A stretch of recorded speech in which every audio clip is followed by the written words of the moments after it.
Welcome to the museum. Today we're stepping into one of the most transformative moments in American history, Westward Expansion.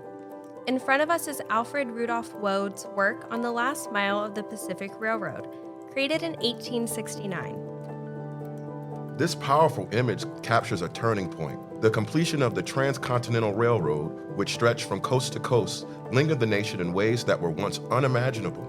It will help us answer the question, how did the drive for territorial expansion shape the nation's identity and create new challenges for the United States? Waud, a renowned illustrator of the time, often captured scenes that defined America's growth and challenges. In this image, we see workers, many of whom were immigrants, particularly Chinese and Irish laborers, enduring harsh conditions to complete the railroad.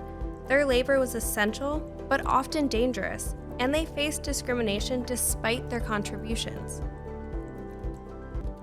Let's look at some of these challenges depicted in the artwork. There are minimal tools in this scene, although there's major work being done. Some men are even working without shoes. There's a large explosion happening in the background, but no one seems to be wearing safety equipment. One man's long braid is being pulled. It looks like he may be being bullied. This artwork symbolizes both progress and hardship.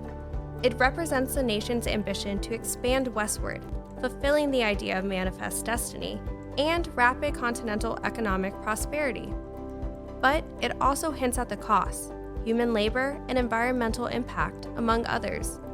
Waud's work helps us understand how expansion wasn't just about opportunity. It was also about sacrifice and struggle.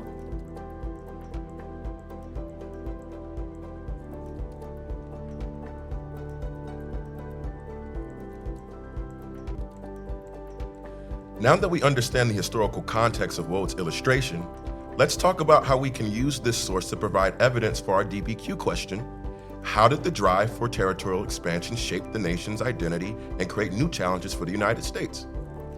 The first step is to summarize the source with a view sentence like, Waud's artwork shows the completion of the Transcontinental Railroad, as well as the challenges that immigrant workers faced in the mid-1800s. Where do we see this in the source? If we were using a text, we would select a quote, but since we are working with art, we want to choose a specific item or theme from the scene. The explosion in the background clearly illustrates the danger the workers are facing.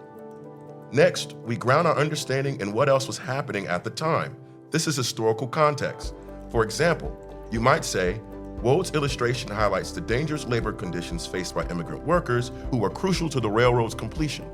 This helps us remember the rapid changes occurring around the time this source was created. The country was growing economically, politically, and culturally, and those changes created new challenges.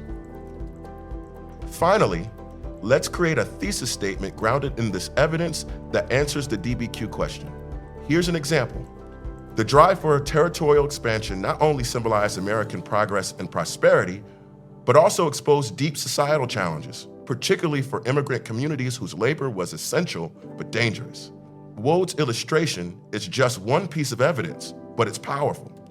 When you choose evidence, think about how it supports your thesis, but also let it inform your opinions. That's the work that historians really do.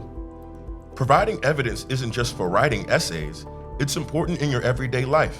When you support your ideas with facts, whether you're talking with friends, parents, or teachers, you're more likely to communicate clearly and be understood.